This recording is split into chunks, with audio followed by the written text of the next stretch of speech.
para masolusyonan ang malalang traffic. May saayos ang transport system sa lupa man, sa dagat o sa himpapawid.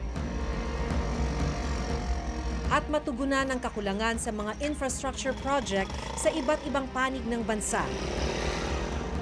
Inilunsad ng gobyerno ang Build, Build, Build program. Layo nito na magkaroon daw ng golden age of infrastructure. Our Build, Build, Build program will provide a solid backbone for growth. This will continue to upgrade infrastructure, connect more people and communities, and create more jobs. Sa ilalim ng BBB, may higit 4,000 infrastructure project na sisimulan. Sa bilang na ito, 75 ang itinuturing na flagship projects. Ang kabuuang pondo aabot ng 8 to 9 trillion pesos. May pondong galing sa Official Development Assistance o ODA na uutangin o di kaya naman ay grant mula sa iba't ibang bansa. May mga popondohan gamit ang Kaba ng Bayan sa bisa ng General Appropriations Act o GAA. At may mga proyektong nasa ilalim ng public-private partnership kung saan kapartner ng gobyerno ang ilang pribadong kumpanya.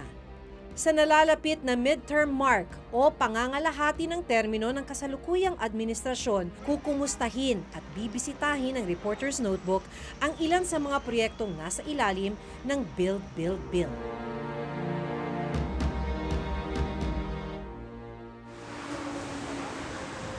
Isa sa mga railway project na kabilang sa Build, Build, Build ang MRT-7. Ang project cost nito, 62.7 billion pesos. 2016 ang simula ng pagtatayo nito sa ilalim ni dating Pangulong Noynoy Aquino at itinuloy ng kasalukuyang administrasyon.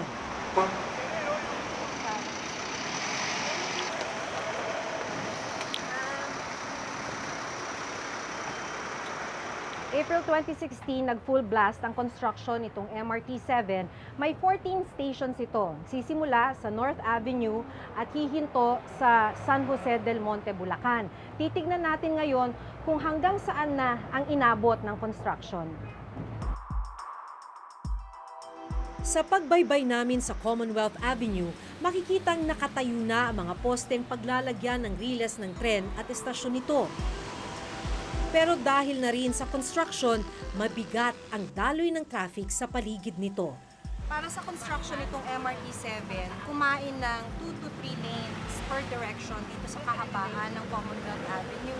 Kaya ang naging resulta ay matinding pagbigat ng trapiko tulad ng nararanasan natin ngayon kasi dito sa bahaging ito ng Fairview, yung itinuturing na parang nagbabottleneck, naiipon na yung mga sasakyan, kaya mas matindi yung pagtagal ng trapiko.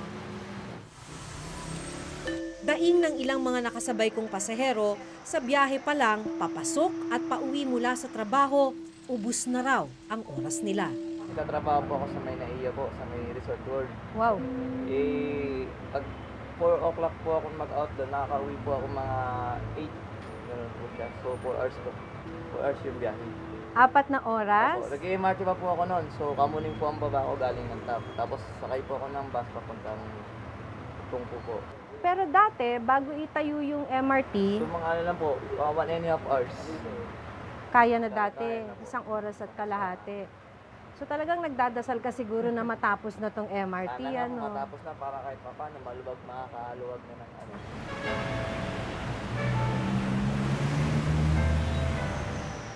Pati ang driver ng bus na si Mang Abelardo na 25 taon nang pumapasada sa rutang ito, umaangal na dahil bukod sa pagod sa biyahe, nababawasan pa raw ang araw-araw na kita niya dahil sa tindi ng traffic. Mapandang alas 5, 6. Ayan na, umpisa ng traffic yan. Ngayon, maluwag pa yan. Sa lagay na to, maluwag pa to. Maluwag pa yan. Hanggang mga alas 6, alas wala ng galawan niya. So yung biyahe niyo po, gano'n nakatagal? Inaabot? Ang papunta lang namin dito, hanggang Baclaran, umabot kami ng 6 na oras, 5. Hiling niya matapos na sa lalong madaling panahon ang pagtatayo ng MRT-7.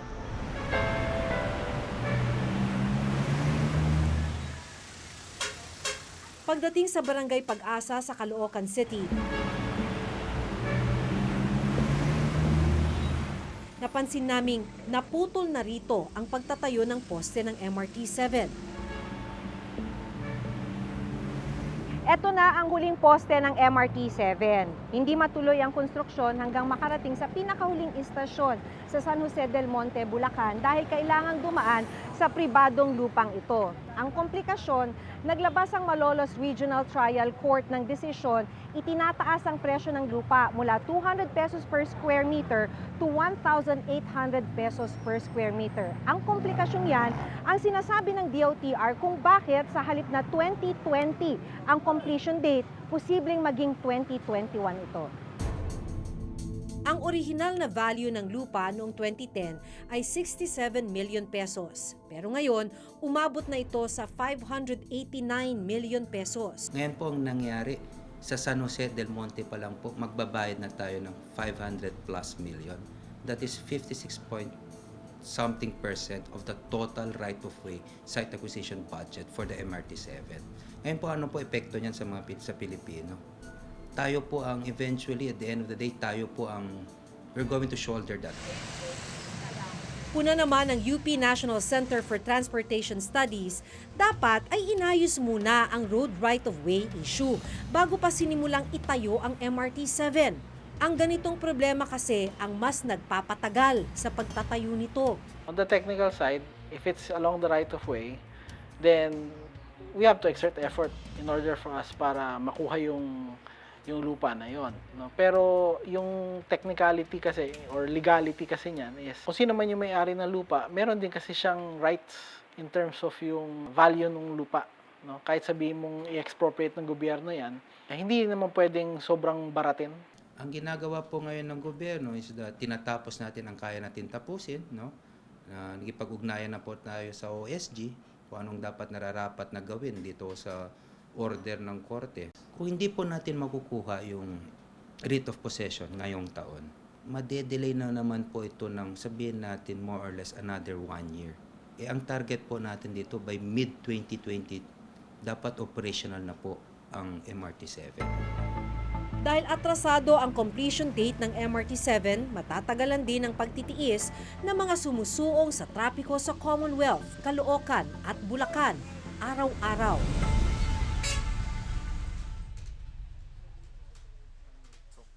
Isa na rito ang 35 taong gulang na si Richard Homanya. Nakatira sila ng pamilya niya sa isang resettlement area sa San Jose del Monte, Bulacan. Wala nang oras para mag-almusal. Diretso nang papasok si Richard. Ang unang biyahe ni Richard, tricycle, papunta sa sakayan ng bus. 15 piso ang gastos niya rito.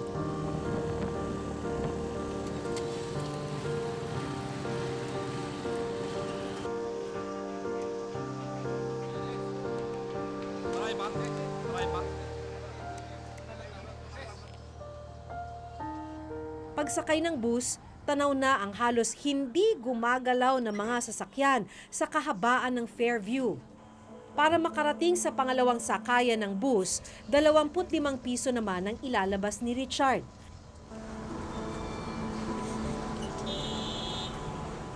Matapos ang mahigit 1 oras, lilipat na siya sa bus na biyabiyahe sa Quezon Avenue. Meron pa ba?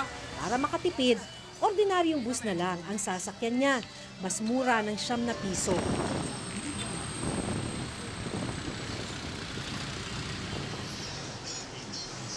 Pasado 10:00 na nang makababa ng bus si Richard.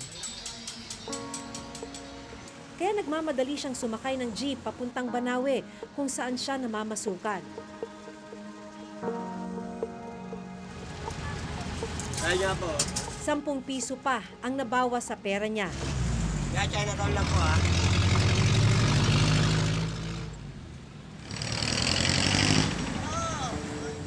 Matapos ang 4 na oras sa kalsada, sisimulan na ni Richard ang pagkakabit ng tint sa isang sasakyan sa kanilang shop.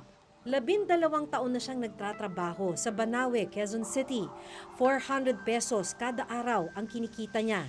Simulan tinayo yung MRT na yan, MRT-7 na yan. Naging heavy duty na po talaga ang traffic. Pag nagawa ng pong MRT, napakalaking tulong po talaga sa amin yan. Gaya po ng mabilis ng biyahe. isang sakayan ka na lang ho. Hindi ka na pababa, akyat. Kung gaano kahirap ang pagpasok, doble pasakit pa ang pag-uwi. Susuungin na naman niya ang mas matinding traffic. Maraming pasahero, nag-aantay. Siyempre, siksikan na po sa bus. Ayun po ginagawa namin para makauwi lang kami, sumisiksik na kami sa bus. Kasi minsan hating gabi na nakakauwi sa bahay, yung mga anak ko, tulog na, hindi ko naabutan. Hindi ko makakasama, makakabanding yung mga anak ko. Makakabanding ko, pag araw ng may pasok naman sila, ang uwi nila, alas 12. Konting araw lang din makakabanding ko yung mga anak ko, imbis na mahaba-haba, di ba? Pagdating sa kanilang bahay, tulog na ang kanyang mga anak. Wala na rin siyang dinarat ng pagkain, kaya diretso sa tulog si Richard. Pag uwi mo sa bahay, parang gusto mo lang mahiga na lang. Parang ayaw mo na kumain kasi pagod ka na sa trabaho, sa biyahe. Pag uwi mo sa bahay, bagsak na yung katawan mo. Parang ayaw mo lang. Parang ayaw ko na kumain, matutulog na lang ako. Sa ngayon, nasa 30.72% complete na ang MRT-7 as of June 30, 2018. Ang MRT-7 ay tinatayo ngayon, ikukonekta sa tinatawag na Unified Common Station dito sa Quezon City. Ito yung tinatayo na Unified Common Station na dapat ay matatapos sa taong 2019. Pero dahil sa kaguluhan kung saan ba siya mismong itatayo, ay naiurong ito sa taong 2020. Bahagi rin ito ng Build project ng pamahalaan. Ganito ang inaasahang magiging itsura ng Unified Common Station. Sa ngayon, may ilang poste nang nakatayo rito. Ang project cost para rito, 2.8 billion pesos. Isa pang railway na bahagi ng Build at ginagawa na ngayon ay ang LRT Line 2, East Masinag Extension. Biyabiyahe ito mula Santolan hanggang Masinag sa Antipolo. Ang project cost nito ay 2.27 billion pesos. Ayon sa DOTR, on schedule ang proyekto at inaasahang magiging fully operational na sa first quarter ng 2020. Pero ang pinakamalaking proyektong popondohan ng gobyerno sa lahat ng Build project ay ang Metro Manila Subway.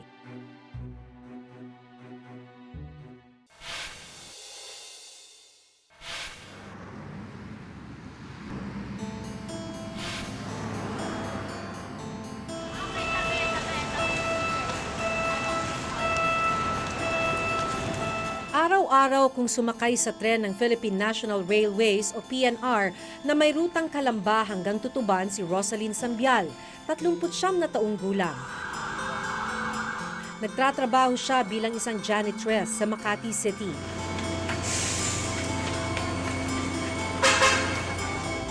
Ikipagsiksikan sa ibang mga pasahero para lang makatipid sa pamasahe. Napakahirap po. No choice ka, mami, kasi makipagsiksikan ka talaga sa train. Kung hindi ako mag-PNR, ang balikan ko po nasa 100. Sa PNR po, 30 pesos po ang balikan. Malaking tipid po yun sa amin.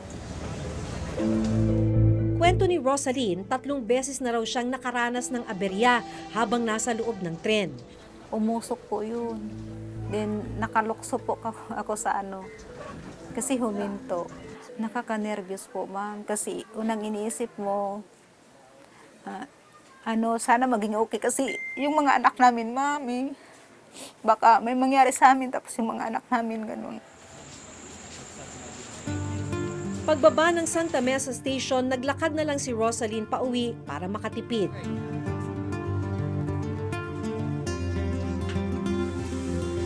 Pag-uwi ng bahay, kanin at nilagang itlog ang hapunan niya. Nag-overtime sa trabaho ang asawa niya dahil kailangan daw nilang kumayod para sa mga anak nila. Tubong South Cotabato sina Rosaline. Lumuwas sila sa Maynila noong 2010 para maghanap ng trabaho. Iniwan ni Rosaline ang mga anak sa Mindanao para doon mag-aral. Sa mahigit 8,000 pisong kita ni Rosaline at ng asawa niya sa isang buwan, 6,000 ang ipinapadala nila sa mga anak. Yung mga anak namin makatapos talaga, kaya tiis. Kahit araw po ng Pasko, hindi kami makauwi, ma'am. Kasi imbis na iuwi namin, pamasahe namin sa airplane, ipapadala na lang po namin. Kasama sa Build, Build, Build program ang modernization at improvement ng PNR line na sinasakyan ni Rosaline. Sa ngayon ay nasa 5 bagon na ang bumabiyahe rito, pero sa susunod na taon aabot na raw ito sa 14 na bagon. Kaya mula 50,000 na pasahero, inaasahang 120,000 na ang pasahero na kayang serbisyohan ng PNR line. Sinilip din ng Reporter's Notebook ang iba pang railway project na nasa ilalim ng Build, Build, Build program ng gobyerno. Kabilang narito ang PNR South Commuter Railway na may project cost na 124 billion pesos. Tatakbo ito mula Maynila hanggang Los Baños, Laguna at nakatakdang simulan Disyembre ngayong taon. Isa pang proyekto ang PNR South Long Haul na bebiyahe naman mula Maynila hanggang Bicol. Ang total project cost naman nito 175 billion pesos na uutangin sa bansang China. Ang original target start of implementation nito ay 2017 pero binago ito at ginawang 2018. Ang completion target natin dyan is 2023, pero tulad nga nung sinasabi palagi ni Secretary Tugade, hindi naman natin kinakailangan na hintayin matapos yung buong linya bago magamit to ng ating mga pasahero. At inaasahan natin na as early as 2021, 2022, ay makakapagbukas na tayo ng ilang mga segments nung tinatawag natin PNR South Long Haul o PNR Bicol. Sa lugar ni na Rosaline sa Cotabato, isa pang railway project ang nakatakdang simulan. January 2019, masisimula ng unang phase ng Mindanao Railway Project. Ang project cost ng Phase 1, 35.25 billion pesos na mula sa GAA. Operations date niyan is 2021 and we are still on target to operate it by 2021. Ang Phase 2 may project cost naman na 71.63 billion pesos na uutangin naman mula sa China.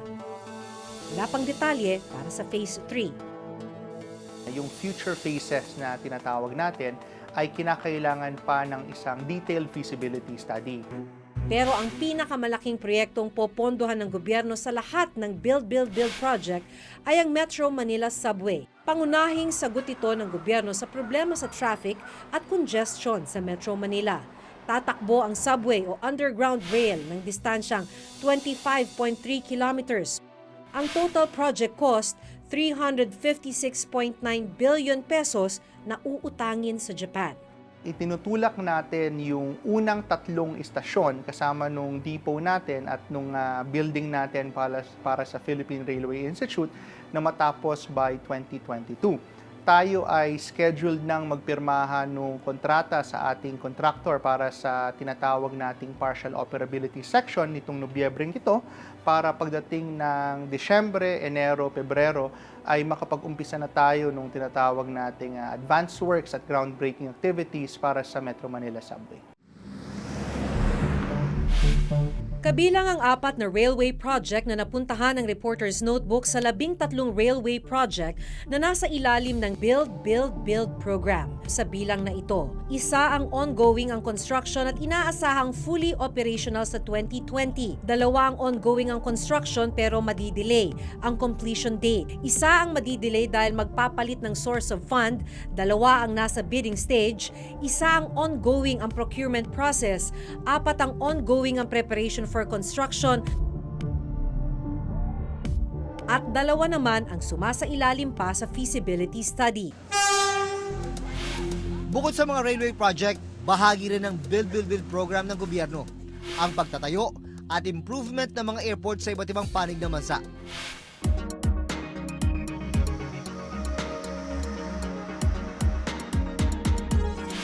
Kabilang narito ang Mactan International Airport sa Cebu na sinimulan nung panahon ni dating Pangulong Noynoy Aquino. Nandito ako ngayon sa Mactan Cebu International Airport, ang tinaguriang World's Friendliest Resort Airport. Isa sa mga flagship project sa ilalim ng Build, Build, Build program ng Administrasyong Duterte para masolusyonan ang problema ng airport congestion dito at mapataas ang airport capacity mula sa kasalukuyang 4.5 million passengers. Inaasahang tataas ito sa 12.2 million passengers. Bukod sa Mactan International Airport, 6 na airport improvement and expansion project pa ang bahagi ng Build, Build, Build flagship program, kabilang na ang improvement ng Davao International Airport, improvement ng Iloilo International Airport, improvement ng Bacolod Silay International Airport, Lagindingan International Airport Improvement Project, improvement ng Bohol Airport, at expansion ng Clark International Airport. Sa 7 airport na ito, isa ang natapos na. Isa ang nasa bidding stage, isa ang ongoing ang pre-construction activity, at 4 ang under procurement process.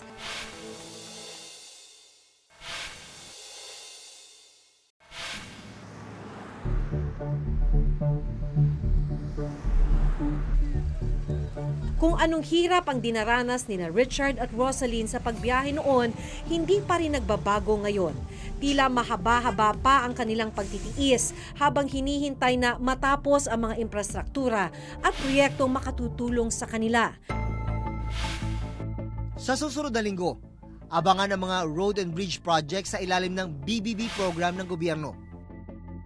Dito sa bayan ng Cordoba, Cebu, itatayo ang Cebu-Bohol Link Bridge. Bahagi pa rin ito ng Build, Build, Build program ng Administrasyong Duterte. Hanggang sa susunod na Huwebes, ako si Jun Veneracion. Ako si Maki Pulido at ito ang nakatala sa aming Reporter's Notebook.